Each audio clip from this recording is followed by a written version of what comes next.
morning. Welcome to Viewpoint, your program of personalities, politicians, and perspectives. And welcome to our traveling boy. Taking our show on the road. On the road again. Mr. Rasheed Hooda. Good morning, Rasheed.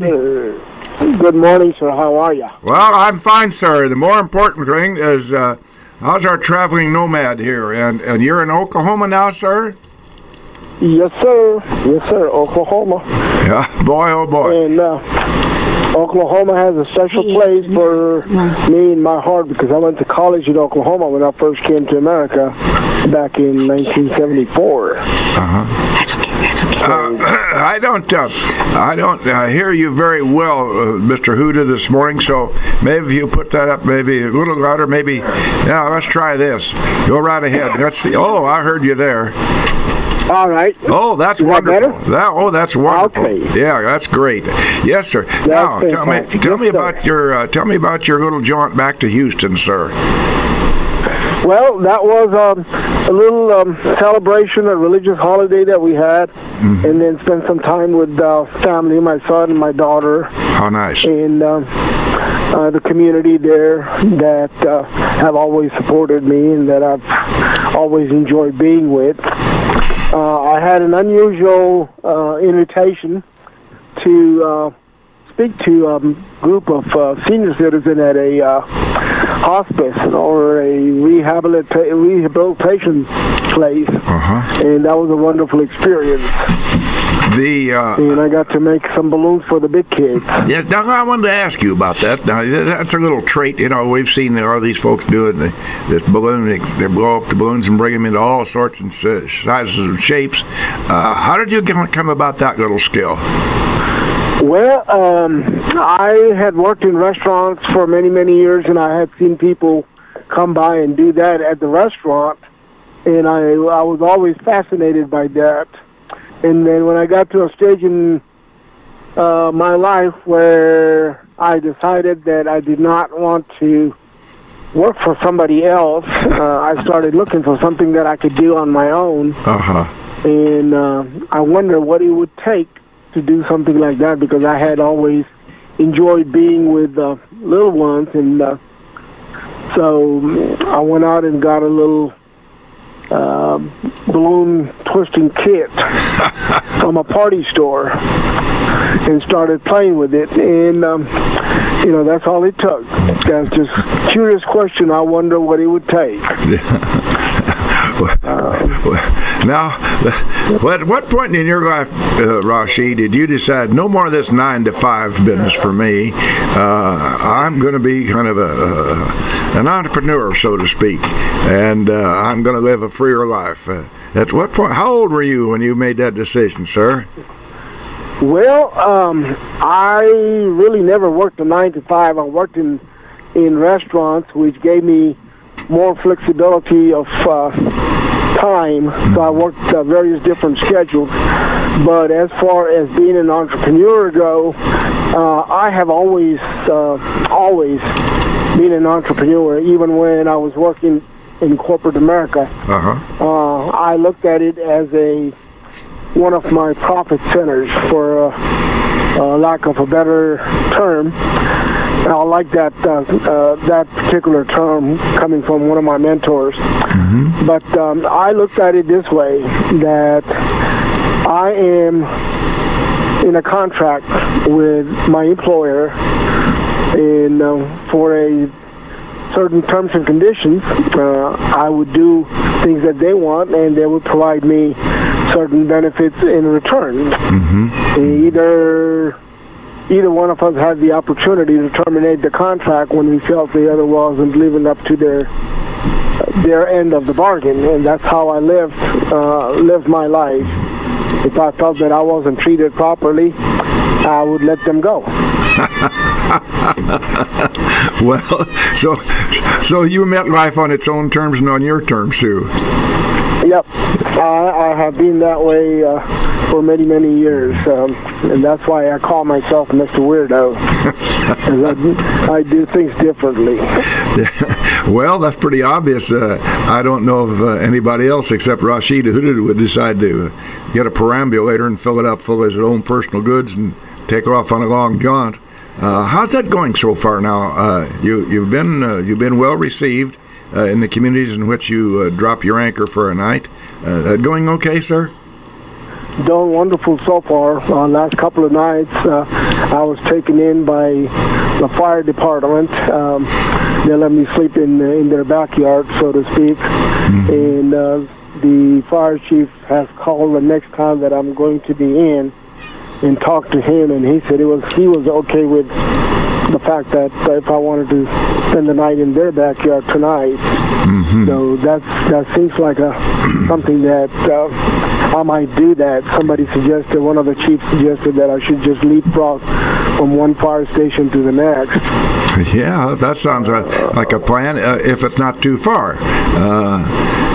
That is correct. Yesterday ended up where I walked 5 more miles than I had originally planned, which was already a long trip. I had planned on 18 miles, ended up almost 23 miles yesterday. And I didn't get to the fire station until after the dark. And this is a fire station that is a volunteer fire station. Nobody's there full time. Just somebody would show up when the need is. So the chief went out of his way to meet me at the fire station, let me take a shower, and sleep in their backyard. How nice.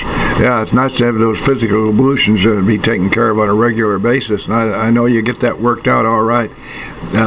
Is that as far as you've done in one trip, 23 or so miles, or have you done any more than that?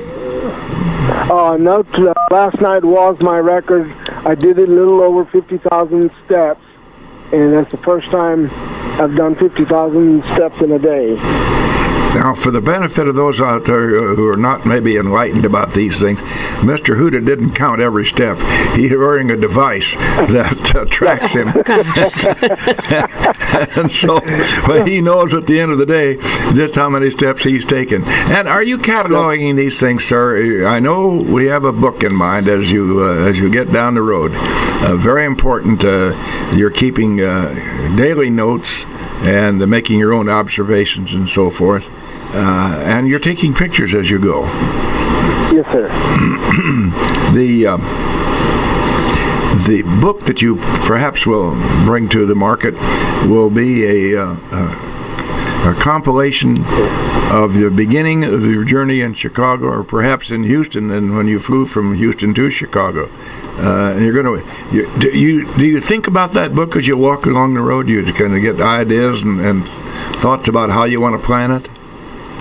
Yes, as a matter of fact, I do. And I was thinking about that yesterday as I was walking, because one of the things that I want to do is I don't really want it to be a chronological book where I talk about the stages of the journey, and to me this is more than just a physical journey. It's also a spiritual journey, and that's the point of view that I'm looking at in preparing for the book, is from the spiritual point of view, what I'm gaining out of it, and by meeting people and learning things about life. And one of the things that brought that up was that I met a lady who's got you beat, Mr. Gossett. She's 101 years old. Oh, God love her. That's why. Is she doing well? She's still active. I had to go to her store. She owns a shoe store, and I met her over there. She's still working. That's amazing. So that's what started prompting me thinking from that perspective. So one of probably the first chapter in my book would be "Age is Just a Number," which is one of my goals when I started doing this was to make a point that you're never too old to do what you want. That's a good thesis, and that's a catchy first chapter there. Age is just a number. Those of us who are lucky in our health matters, including Mrs. Busby, who, by the way, is at my side, but she's just mesmerized by my voice and can't find anything to say. So she's sitting here in stunned silence at my golden tongue. So she is a good example of being old. Yeah, being old. Well, not really, not in your case. I was just trying to help you, Bill. I sat next to a lady. I went out. I had my blood pressure checked yesterday, which is a nice service at the Charlene Bowers Farms out at the local hospital. And the lady's 99 years young and as spry as could be, which I said, well, you're my new model. Well, you know, there's a lady in our neighborhood who walks day after day. Bless her heart, she's just a really nice person, and she was telling me the other day about a neighbor that was 101, takes no medicine, lives by herself, and is sharp as a tack. Now, I tell you, there's got to be a secret to this, and if you want to live to be 101, which I don't think I do, I will have to learn the secret. Well, I'm going to have to get closer to Mr. Hooda, because if I live that long, I'm going to run out of money, and I'm going to have to hit the road again to learn how to make more money. Rasheed, how's this going? You can't do this on empty pockets, and we've talked about this before, and I'd like to have our listeners have another opportunity to hear how they might want to contribute a buck or two to be a part of an experience for a gentleman who's decided at the age of 62 to be more of a free spirit and take off and on his own and of his own volition, obviously. And that's a pretty formidable task. So how would anybody PayPal? I know we talked about this, so would you kind of take us through the drill, how somebody might send you a buck or two? Okay. There's a couple of ways you could do that. The best way that I would prefer would be if you go to my blog, which is thelifeinmotion.com, and it is set up on a platform called Patreon, which enables people to make a monthly donation, anywhere from $1 to $100 or more. Whatever you feel like doing, and that the reason I prefer that is because that gives me a better idea of what's coming in every month. A little over $100 right now. My goal is to see if I can get it up to $250 by the end of the month. That's one way to do it is through my blog. And it is www.thelifeinmotion.com.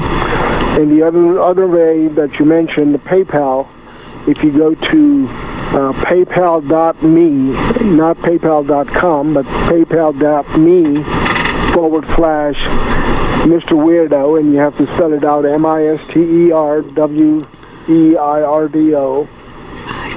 And you can just make a one-time lump sum donation there. Well, I just kind of look upon this as a neat way to enhance a rather unusual lifestyle, and it doesn't hurt very much for a drop. Everybody of us drop a little bit, and that'd be a big help. Yes, sir. And as they say, it's little drops of water that turn into a big ocean. Yeah, as a matter of fact, I've stood at the confluence of I started, not the confluence, for goodness sakes, at the beginning of the Mississippi. You can walk across that. Well, yeah. It's clean up there. Now, let's talk about your eating habits during the day. You can't pull up to a restaurant and sit down and have a meal every day. You have things that you carry along the road. Let's talk about that just a minute, Mr. Hooda. Okay, well, I carry nutritional stuff. I have walnuts, I have almonds, I have peanuts, that I carry with me. I also have figs and dates. So those are one of the things about the dates is that, as you know, date is grown usually in the desert area, and one of the qualities of date is it enables you to retain water. So I learned that a long time ago, and so I love dates when I'm traveling because not only is a good tasting fruit, but it also helps me keep the water and not lose so much of it as I'm traveling. I have some beef jerky that I carry with me, and also some packets of Gatorade that I would just dump it into my water to maintain the salt, the electrolyte that I would need. And then, of course, occasionally, a good protein-based meal from a restaurant, or like this morning, I had a couple of chicken tenders that I picked up at a convenience store, freshly cooked. So, as long as I get a good supply of one protein meal a day, I'm in a good shape because the nuts and fruits enable me to maintain it. In addition to all of that, I take what is known as Juice Plus. It's a commercially made product. It's capsules that is nothing more than fruits and vegetables that are juiced and then dehydrated, meaning it's the residue of the juice. Nothing added, nothing taken out, just plain juice of fruits and vegetables that is totally dried out and put into capsules. So you get the nutrition. Introduced. Sir? So you get the nutrition value of those juices. Sir. Now, tell me, sir, did you research this quite a bit before you started on this? The fella just doesn't decide on Tuesday morning, I think I'll start walking 66 next week. You had to plan on that pretty much in advance, did you not, sir? Well, I was actually planning on traveling Route 66 in a different way, which was I was going to drive up and down Route 66 4 times in 1 year through different seasons and take pictures and create some picture books that way. That was my original goal, and I was doing some research as to what it would entail and what's the best places to go and things like that. And during my research process, as I was looking at my smartphone, I saw a note from Google asking me to use my voice to find out how long the Wall of China is. And I thought that was kind of strange, but I said, okay, Google, so how long is Wall of China? It turns out it's 5,503 miles long. But as I was reading about that, I saw a picture where there was a guy walking on the Wall of China. And I thought, wonder if anybody's ever done that. So I asked that question to Google, and turns out there was a team of 5 people that started in 2000, and one person ended up finishing it out of the 5. And it took him 15 months to do it. And so I did a quick calculation, and I figured out it'd be about 12 miles per day. And I said, I could do that. And that's where the idea was born. So I started thinking about that, and then, you can only think so long. Eventually, you got to get up and do something about it. Either discard the idea or do it. Once you start taking action, things start falling in place. Because I know from personal experience and from deep down inside my heart, the moment that I made the decision that I'm going to walk Route 66, I knew that this was the first step towards getting in shape for my big goal. And your big goal is to climb Mount Everest on my 75th birthday. Oofta. Well, that's the way to go. 75 or 25. 25 it'd be a tough road to roll. So, and I have every confidence that you'll make that, sir. The trouble of that is, let's see, you're 62 at 13 years. Now, I'm not going to be here you have to send me a special message when you get there. Well, I hope you're still around so we can talk about it. I'd like to say I hope you be closer to me, but I'm not sure about that either.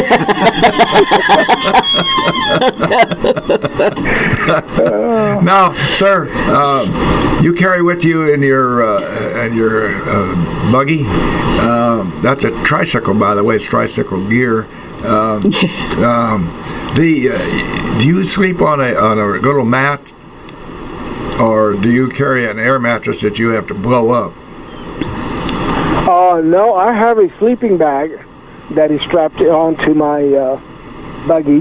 Yes. And I do have a tent. So I just last night I just unfolded my sleeping bag and I slept on top of it with a bed sheet to cover myself up with, because it's nice and cool. It's not cold. If it gets a little colder, I can always tuck myself inside the bag. Thing. Sure. But I have heard about some sleeping pads that some of the campers use, that they can put it inside their. So next opportunity I get, I'm going to look for one of those, because I know with sleeping on top of the sleeping bag with 2 layers of the bag is not so bad. If I have to tuck inside, it may not be as comfortable. So I would look for that little sleeping pad that goes inside the sleeping bag. Now you are where in Oklahoma today? Today I woke up in Afton, Oklahoma, and I'm still here. My next stop is Veneta, Oklahoma, which is about 15 miles from here. It'll take me from 5 to 7 hours to walk over there. And like I said, once I get there, the fire chief knows that I'm coming, and he's okay with me staying the day over there. But once I get there, I'll find a place to sit down and recap my events from yesterday, and put it on my blog, and take notes for today's things, so I can write about it tomorrow morning. Right. Now, technically, are you just using your little iPhone, or do you have an iPad that's a little bigger keyboard? Well, no, I just have an Android phone, not an iPhone. Sure. And that's all I have. That's my camera. That's my phone. That's my computer. Well, that's wonderful. It's great to have you have that ability to be in touch with people like you are. Many of us now. I have some of our friends here in Lincoln. I've told about, and they're anxious to follow your blog. So I've given them that address so that they can kind of get on and see what you're doing day by day. Rasheed, we're going to take a commercial break now, and we appreciate your spending some time with us this morning. We hope we haven't delayed your day too much. We wish you well, and we look forward to talking with you a week from today. I appreciate the opportunity, and it's always a pleasure hearing your voice and having a friendly chat. All right, sir. Have a great day, Rasheed. Mr. Rasheed Hooda. All right, James, we'll go right to the commercials if it works with you.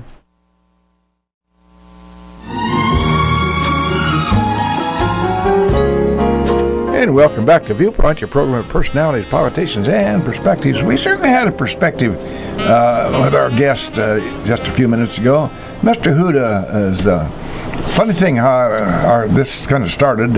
Met him at the IGA store, which is a nice place to meet anybody. And I realized that he was pretty obvious the gentleman was on the road. And so we struck up a conversation, and it occurred to me that it might be fun to follow him as he walks from here to Los Angeles. And so that's what we've done each Wednesday morning, and we hope you enjoyed your conversation, our conversations with him. By the way, the number up here is 648-5510. You know, Judy and I, as we go about our communities, she gets out of the house once in a while, and Puts her little hood on and goes around. Seriously, you folks talk to us about how much you enjoy this program, and we appreciate that. But what we'd really like for you to do is call in once in a while and tell us you don't like something or you do like something. It's a better way of being in touch. This is not a one-way street. We'd like to have our listeners call in if you have any comments to make. Criticisms, we can take that. Pats and pans. We're old enough for that. So give that thought. Judith K., go ahead, please. Well, your personalities, perspectives, and politicians, and I've got a fourth P for you, PSAs. I have a couple here that I would like to announce, please. This Sunday from 1 to 2:30, there's an open house at Northwest School in Lincoln and at Jefferson School in Lincoln. Both have had extensive remodeling, and you would be ever so welcome to come and see what all they've done at both Jefferson and Northwest from 1 to 2:30 on Sunday. And another thing, last Sunday, the groundbreaking for the 21st Habitat for Humanity house took place, and it was pretty well attended. I was happy to see that. Nice to have some of our officials there, county, city officials. That's very nice to have that. And the recipient of that home is the granddaughter of the board president at the Oasis. Yeah, right. And you've got an Oasis announcement here too. Yeah, really. Before I get to that, though, we always try to start Viewpoint with a kudo or two or three, and we have to defer that each Wednesday right now while we're walking with Mr. Hooda to Los Angeles, because we like to bring him in right on the dot at 8:15 if we can. But last Sunday, after my nap, I decided that I better get out to the Lincoln football. That's FUTBOL program out, the soccer program out there behind the Walmart's complex. My goodness, I was staggered when I turned to drive in there. The place was packed, and I went up and got some information from a young lady, Mrs. Stuckey. And I left my notes out in the car, but that's all right. I can remember what you told me. There was over 5,000 people there. Oh, I believe that. Now, that translates into a lot of gas and restaurant money here in this community, folks. Yes. And the interesting thing about it is, all the way from 5-year-olds up to seniors in high school. And 9 fields lighted so they could play at night. And they had a lot of generous sponsors for lighting and the expenses and so forth. So the community really just got behind this, gets behind it every year. It started in 2000, I believe, and I'm a little gay on that, but anyway, it's a marvelous program for this community. And I go back to the doctors, Drew and Marcia Howder, who were largely responsible for getting this thing, if you excuse the expression, a big kick and getting it started. Bad pun. But it's a marvelous program out there, and I made it a point to talk with people who are obviously not Lincolnites or Logan County people, asked them how they enjoyed it and were they being treated well in the community and so forth. And boy, to a person, they just were very complimentary about Lincoln and what we were doing here. Boy, it's a great program. So to Tim Stuckey and his associates who work so hard and takes a lot of volunteers for this, that logistically was a big deal. You bet. And that's the kinds of things that we want to promote. Oh my, it was around here. It was a fun thing to stand there and I just walked around from field to field and watched and talked with people. Go ahead. Your friend, Mr. Hooda, was talking about staying at fire halls. Mm-hmm. And I got to thinking about my dad. He was a volunteer fireman in Robbinsdale, Minnesota, which is suburban North Minneapolis, for about 100 years. In fact, he was a captain. And they got $2 a fire. And they'd all come running. And in those days, we had a party line on our telephone. Oh, yes. Sure. And if she'd be on there talking to her sister, we'd have to say, there's a fire. And she'd say, oh, okay, and hang up right away so we could call and see where he had to go. But when he'd go during the day, he'd go from work. And my dad was a businessman, and he wore a suit to work. Well, the $2, you'd know about this, didn't cover the cleaning of the suit. So it wasn't really a money-making proposition. But, he enjoyed that immensely, and they did a yeoman's job. I could see Ken enjoying that job because that's kind of an outgoing guy he was, and community-minded and spirit. So that's just what he did. Yeah, exactly. Yeah. By the way, there were people out here who you talked about the party lines. Believe it or not, we have listeners who don't understand what that is. And in the country, and in the city for that matter, but I remember particularly in the country, we had, we didn't have any crank phones in the city, but out in the country, they had a magneto crank phone, and you had 2 longs and a short, or 3 shorts and a long, and whatever that was your number. And it was everybody, and when you'd hear the phone, it rang in everybody's house, and everybody ran to their phones to listen to what's going on in the neighborhood. Oh, sure. Well, they talk about prior to this time, when they had the lady that was like that laugh-in show, where she'd plug in the telephones. And in Kenyon, Minnesota, where my parents both grew up, which is down by Rochester, Minnesota, my Aunt Dode had a terrible time learning to talk, and she'd want to talk to her grandma. So she'd pick up the receiver and she'd say, "Shem, Shem," and they'd connect her to her grandma. It's a small town, and they knew who everybody was. So when somebody said "Shem, Shem," they knew that was Dode, and she wanted her grandma. Well, speaking of volunteering and so forth, we have a lot of field to just jump into the saddle and do help out on a lot of these things going on in our communities. The Oktoberfest here at the Oasis coming up on Saturday, October the 1st. That's going to be a big, fun time. They're going to have brat meals, and that's going to start at noon. And then from 3 to 7, they're going to serve schnitzels for $1 more, which is pretty cheap. And then they're going to have live music outside and the outdoor beer garden, by golly. Lots of these old-timers get out there in their Raider Olsons and jump around with and games and face 7 to 10 p.m. Go out there. You'll have some fun. It's the whole 9 yards. Yeah, please. Well, that's a going place. We intended to have our esteemed, and I mean that seriously, Chief of Police, Mr. Paul Adams, with us this morning, and I think that Judith and I probably screwed up on the scheduling.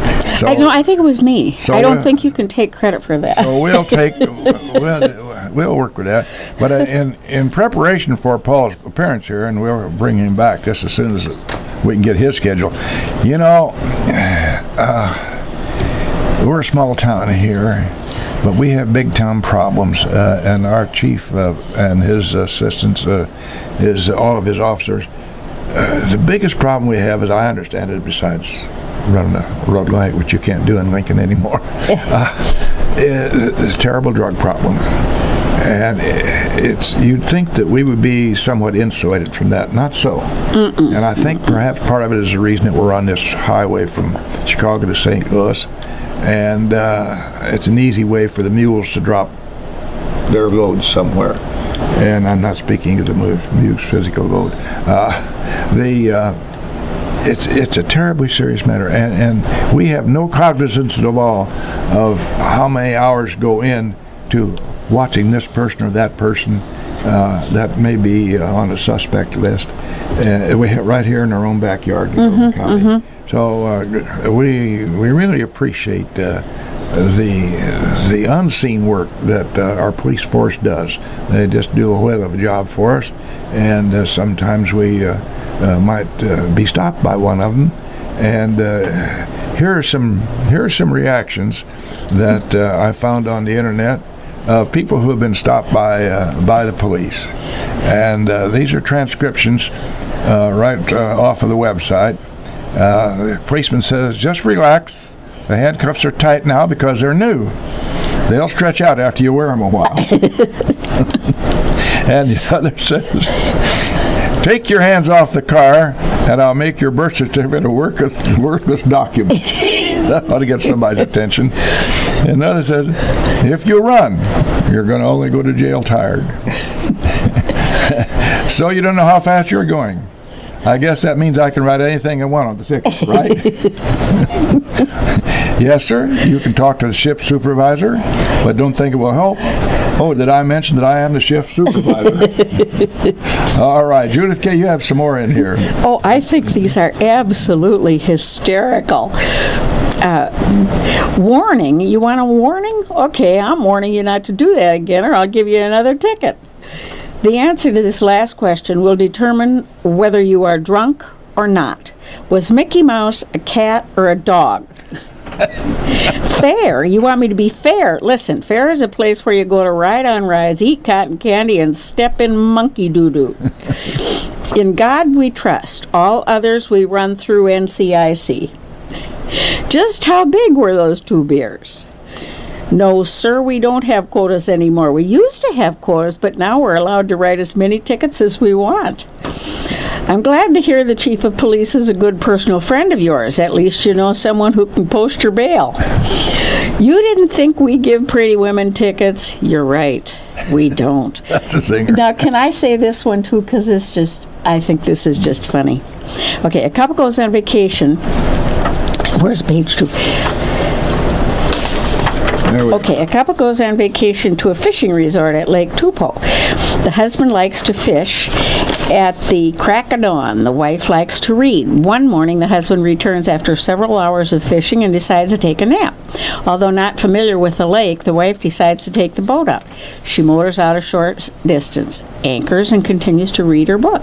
Along comes a fishing warden in his boat. He pulls up alongside the woman and says, "Good morning, ma'am. What are you doing?" "Reading a book," she replies, thinking, "Isn't that obvious?" "You're in a restricted fishing area," he informs her. "I'm sorry, officer, but I'm not fishing. I'm reading." "Yes, but you have all the equipment. For all I know, you could start at any moment. I'll have to take you in and write you up." She replied, "If you do that, I'll have to charge you a sexual assault," says the woman. "But I haven't even touched you," says the game warden. "That's true, but you have all the equipment. For all I know, you could start at any moment. Have a nice day, ma'am." And he left. That's kind of a perfect way. All right, we always try to wrap it up, so we have this for a wrap-up today. Sorry we didn't have Mr. Paul Allen. We'll get him back. Yeah, I will. I'll fix it. Yeah, we have a lot of respect for that gentleman. He's You doing bet. a tough job. Okay. Yeah, we have a quota. 2 more tickets, my wife will get a toaster. And that will take it for Viewpoint. Thank you very much.